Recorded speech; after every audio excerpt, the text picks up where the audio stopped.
When you try to tackle someone like Thomas Jefferson, I mean, the sheer amount of information, it can feel overwhelming, right? Absolutely. It's like an ocean of details, interpretations, contradictions. Exactly. So how do you sift through it all? What's really important? What's maybe genuinely surprising? That's what we're trying to do today. Right, we're taking this deep dive using a really extensive Wikipedia entry as our guide, almost like a map.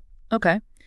And the goal is to pull out the most significant, maybe the most intriguing insights into his life, his thinking.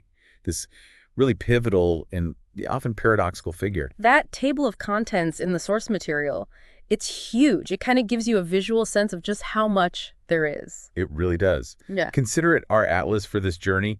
We want to hit the key landmarks, sure, but also maybe find some less explored corners. Okay, so Thomas Jefferson, we know him as, the main author of the Declaration of Independence, third president, but also Secretary of State, vice president. A lot of hats. Yep, a lot of hats. So we're basically tracing his path from his beginnings in colonial Virginia right through to, well, the echoes of his legacy today. Let's get into it. Let's start at the beginning. Shadwell Plantation, 1743. He was the third of 10 kids. Wow, 10. Yeah. His father, a planter, a surveyor. His mother, Jane Randolph, from quite a prominent Virginia family. And even really early on, you get this sense of his curiosity, don't you? The source mentions his early schooling, sparking an interest in nature. Right. Tutored early, then a local school with a Presbyterian minister who seemed to encourage that natural world interest and this reading habit. Voracious is the word that comes to mind. His father's library, learning Latin, Greek, French, even horsemanship. And then boarding with Reverend James Morey. That seems like a really key period. Why specifically? What was the impact there? Well, it wasn't just standard schooling. It sounds like a deep immersion in history, science, the classics, almost like downloading the foundational knowledge for, well, a brilliant mind. Setting the stage. Definitely. And the source also mentions an early encounter with a Cherokee chief, Ostenaco. Imagine that exposure, so different from the usual colonial bubble. That's a perspective you wouldn't often get. Then a big shift, his father dies when Jefferson's only 14. Yeah, John Hervey Sr. becomes his guardian, and he inherits this substantial estate, around 5,000 acres. Critically, that included the land that would become Monticello. So that inheritance, that early independence, financially speaking, how crucial was that? It provided the means, didn't it? The freedom to really pursue his intellectual passions, his political interests, without maybe the immediate pressure of earning a living in the same way. Right, which leads him to the College of William and Mary. And this is a real turning point intellectually. He's diving into math, philosophy, and encountering these revolutionary thinkers, Locke, Bacon, Newton. The big names of the Enlightenment, ideas about reason, natural rights. Exactly. Their focus on empirical observation, on human reason, on natural rights, these become absolute bedrock principles for Jefferson. And it wasn't just books, right? There were key people, too. William Small. Professor Small, yes. He seems to have been incredibly influential. He didn't just teach him, he introduced him to George Wythe, a prominent lawyer, and Francis Fauquier, the governor. Ah, the famous dinner parties. Right. Those Friday evenings. Jefferson himself said he heard more profound things there than anywhere else. It really speaks to the power of mentorship, of intellectual community. It paints such a vivid picture. And this love of learning, it wasn't just abstract, it was physical. Books, libraries. Oh, absolutely. Yeah. He built 3 major libraries in his lifetime. The first one tragically burned down. Oh, no. But the second one, this is amazing. He sold it to the government after the British burned Washington in the War of 1812. To restart the Library of Congress. That's incredible. I cannot live without books, he said. It tells you everything, doesn't it? And his system for organizing them, memory, reason, imagination, that wasn't just random. How so? It reflects the core Enlightenment values. History, logic, creativity, how we understand the world. Okay, so this incredible intellectual foundation is built. Then he moves into his early career, lawyer, 1767, joins the House of Burgesses. Representing Albemarle County. And even this early, he's grappling with slavery. Yeah, the source mentions an attempt in 1769 to pass legislation. What was that about? It was aimed at allowing slaveholders more freedom to actually free their enslaved people.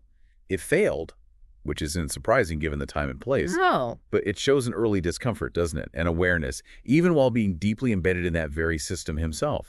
And as a lawyer, he even took cases for enslaved people seeking freedom. He did, arguing for their natural right to liberty. Again, he didn't win those specific cases, But that phrase, that principle, it's a direct line to his later arguments in the Revolution. It really throws that central tension, that conflict in his life, into sharp relief, doesn't it? The ideals versus the reality. It's impossible to ignore. In 1774, a summary view of the rights of British America. This is him really laying out the case for self-governance. A dry run for the Declaration, in a way. You could definitely see it like that. And around this same time, 1768, he starts building Monticello. Little Mountain. His great architectural passion became this lifelong project, constantly being redesigned, refined.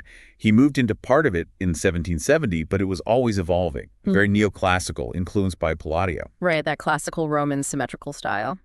Okay, so then we hit the Revolution and the Declaration of Independence. He's only 33. Remarkably young. Part of that committee of five, but everyone acknowledges he was the primary author. Working mostly alone in Philadelphia, the source says. Seems so. Drawing on those Enlightenment thinkers we mentioned, Locke, Montesquieu, but also looking at things like the Virginia Declaration of Rights, his own draft constitution for Virginia. He's synthesizing. But it wasn't just accepted as written, right? Right. Congress made changes. Oh, yeah. They debated it, revised it pretty significantly, cut about a quarter of his original text, including, famously, a passage condemning the slave trade. He must have been frustrated by that. Reports suggest he was, but he understood the need for unity among the colonies. And the final document, its impact is just undeniable. Ratified July 4th, 1776. All men are created equal. More than just separation, it's this huge statement about human rights. Exactly. Its influence just echoes down through history, inspiring movements globally. After the Declaration, he dives into Virginia politics. Legislator, governor, during the war itself. A really tough time to be governor. He championed reforms like religious freedom that bill took a while to pass, though, and public education. He even commanded the local militia. And faced direct threats, right, having to flee the capital, Richmond, and even Monticello. Yes, when British forces under Arnold and then Tarleton were advancing, imagine the pressure, leading a state during an invasion. Intense. And then comes Notes on the State of Virginia, published 1785. What was the purpose of that work? It wasn't just a travel guide. Not at all. It started as answers to questions from a French diplomat, but it grew into this wide-ranging exploration of what makes a good society, using Virginia as a case study. So geography, economy. All of that. Data on resources, but also his philosophical reflections. And importantly, his views on slavery are laid out quite starkly there. How so? He expresses this deep pessimism, basically saying he didn't think black and white people could coexist peacefully in freedom because of the history of resentment and his own expressed beliefs about racial differences. It's deeply troubling stuff. And his views on Native Americans. Also complex. He discusses them, sometimes equating their potential with European settlers, but within the context of that era's prevailing, often condescending colonial views. Okay. After the war, he serves in the Confederation Congress. What were his key contributions there? More practical matters here. He worked on standardizing foreign exchange rates, and crucially, he advocated for the decimal system for currency. The dollars and cents we use, that's largely thanks to him. I didn't realize that. And the Land Ordinance of 1784. Hugely important. His idea was that the Western territories shouldn't be colonies, but should eventually become new states, equal to the original ones. And he initially proposed banning slavery in all those territories. But that part failed initially. It did, unfortunately. Yeah. But the principle was there, and it influenced the later Northwest Ordinance of 1787, which did ban slavery in its territory, a significant precursor. Then he's off to France, minister from 1785 to 89. Right, initially joining Franklin and Adams, working on trade deals. Then he succeeds Franklin as the main minister. And he's there for the start of the French Revolution. He witnesses the storming of the Bastille. He's friends with Lafayette. His house even becomes a meeting place for revolutionaries. He's consulted on their Declaration of the Rights of Man, an incredible front-row seat to history. Must have been exhilarating and probably terrifying. I imagine so. It was also during this time he invented the wheel cipher for secure communications, and while he supported the new U.S. Constitution from afar, he was very insistent on adding a Bill of Rights. Which eventually happened. He returns, becomes Washington's Secretary of State, but this puts him head-to-head with Alexander Hamilton. Oh, famously so. Deep ideological clashes, especially over Hamilton's financial plan of the national debt, creating a national bank. What was the fundamental disagreement? Jefferson envisioned an agrarian republic, strong states' rights, feared concentrated federal power, especially financial power. Hamilton wanted a stronger central government, a more industrial, commercially focused nation. Two very different blueprints for America. And this led to the first political parties, really. Essentially, yes. Jefferson even helped start the National Gazette newspaper to counter the Federalist viewpoint. The friction was so intense he eventually resigned in 1793. Then the 1796 election, he runs against Adams, his former colleague, loses narrowly, but becomes vice president. Yeah, the system back then gave the VP spot to the runner-up. It must have been awkward. To say the least. He wasn't very active as VP, mostly presided over the Senate. He even wrote a manual of parliamentary practice during this time, which is still relevant. But he wasn't entirely quiet politically. No. He anonymously wrote the Kentucky resolutions. Madison wrote the Virginia ones, arguing against the Alien and Sedition Acts, a strong states' rights argument. And then the election of 1800, chaos. Complete deadlock. He tied with his own running mate, Aaron Burr, in the Electoral College. He went to the House. And Hamilton, his old rival, actually helped him win. Ironically, yes. Hamilton disliked Burr even more than Jefferson and saw Jefferson as the safer choice for the Republic. It was a momentous election, the first peaceful transfer of power between opposing parties. His inauguration must have set a new tone. Deliberately so. His speech aimed for reconciliation. We are all Republicans. We are all Federalists. He chose simple clothes, walked to the Capitol signaling a less formal, more democratic style. So his presidency, 1801 to 1809, big things happened. He was still involved with the Library of Congress. Yeah, helped set up his rules. Always the book lover. And then the Louisiana Purchase, just massive. Game-changing. Napoleon needed money for his war, so he offers this vast territory. It doubled the size of the U.S. overnight. Did Jefferson hesitate? I mean, constitutionally. He did have concerns. The Constitution didn't explicitly authorize buying foreign land. But the strategic advantage controlling the Mississippi, room for expansion, was too great to pass up. A pragmatic move, perhaps overriding his stricter constitutional views. And this purchase directly led to westward exploration. Lewis and Clark's famous expedition was commissioned by Jefferson to explore and map this new territory, establish trade, and assert American presence. His approach to Native Americans during his presidency, how did that play out? It's deeply problematic from our perspective. While sometimes voicing ideas about equality and potential, his actual policies focused on assimilation, trying to get tribes to adopt settled agriculture or removal westward to make way for white settlement. He pushed for land cessions, like trading Georgia's western land claims for state support in removing the Cherokee. A difficult part of the legacy. He wins re-election easily in 1804, but the second term seems rockier. Definitely. The Burr conspiracy. For one, his former VP, Aaron Burr, was accused of treason for allegedly plotting to create his own empire in the West. The huge scandal. And a major trial. Jefferson was quite outspoken against Burr, which led to clashes with Chief Justice John Marshall over judicial independence and even the first claims of executive privilege. And foreign policy got complicated too. Very much so. Tensions with Britain and France were high. The Chesapeake Leopard affair, where a British ship fired at an American one, caused outrage. Leading to the Embargo Act. Yes, in 1807. Jefferson tried to use economic pressure, cutting off all foreign trade, to force Britain and France to respect American neutrality.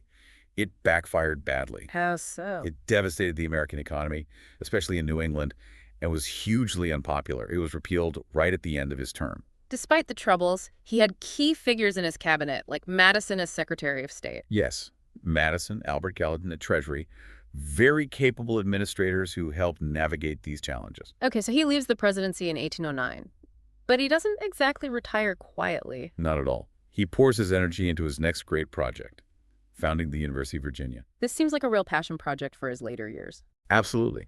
His vision was for a modern, secular university, quite radical then, no religious affiliation controlling it, a broad curriculum. He designed the whole thing, academical village, the rotunda, based on the Pantheon in Rome. An architectural masterpiece. It really is. He planned the courses, hired the first faculty, served as its first rector.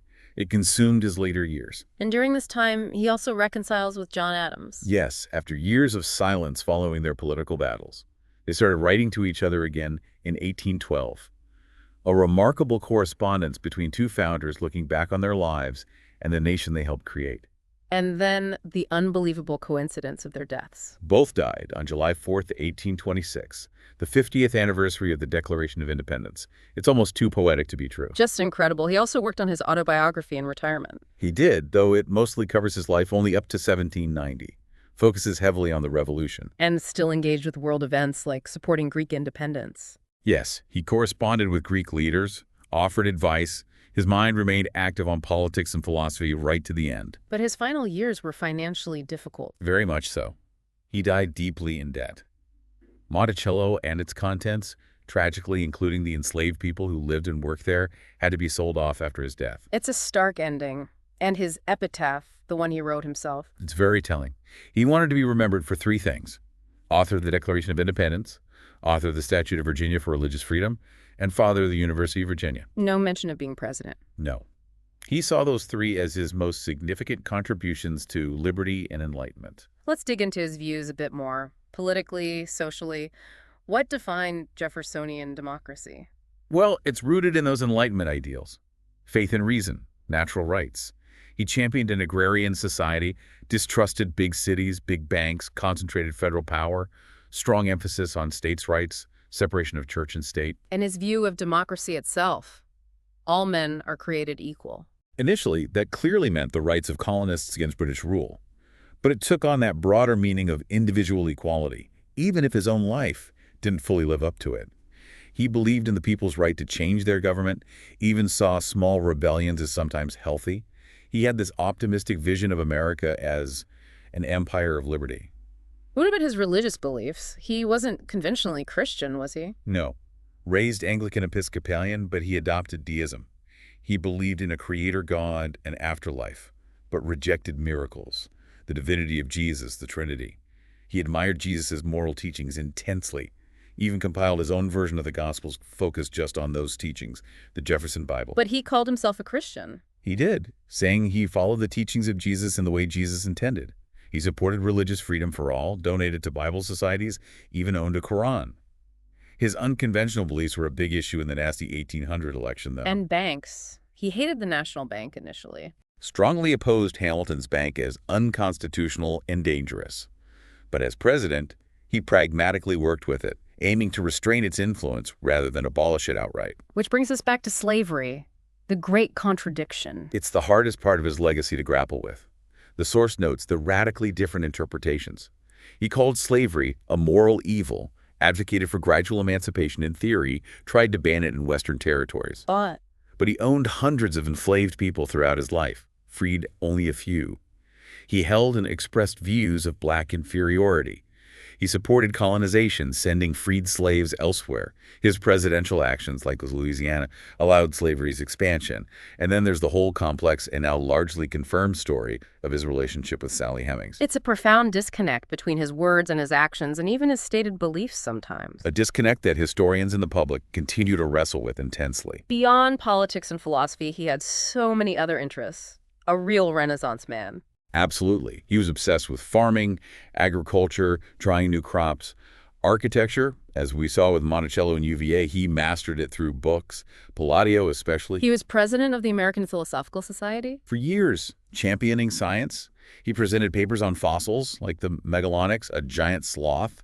He was interested in linguistics, particularly Anglo-Saxon. And inventions? Lots of practical gadgets, a revolving book stand, a special clock for Monticello, improved pedometers, a device for copying letters called a polygraph, a better moldboard plow design, though he never patented his inventions, believing they should be shared freely, even worked on standardizing firearm parts. Amazing, Breath. And his communication style, not a great speaker. Apparently not. He preferred writing. That's why he started sending written State of the Union messages to Congress rather than delivering them in person, a tradition that lasted over 100 years. So summing up his legacy, it's massive but complicated. Undeniably. He's an icon of liberty, democracy, republicanism, the Declaration's author, ranked highly among presidents. Memorials everywhere. Mount Rushmore, the Jefferson Memorial in D.C. That memorial has the quote about eternal hostility against every form of tyranny over the mind of man.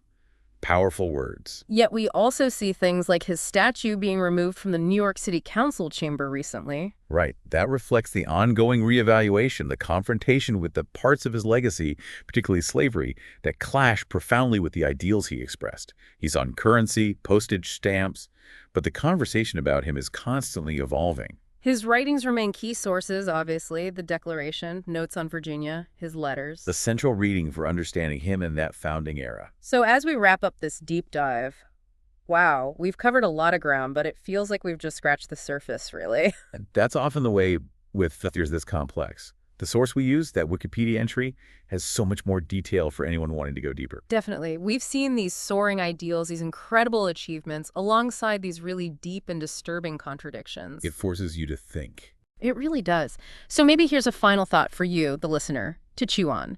When you consider Jefferson, the powerful words about liberty, the reality of his life as a slaveholder, what single part of his story, his thought, his contradictions, do you think speaks most directly to the challenges and conversations we're still having in America today about identity, equality, and who we aspire to be? It's a question without easy answers, but one worth asking. We really encourage you to keep exploring Jefferson, using the source material or other resources. He remains a figure we need to understand, complexities and all.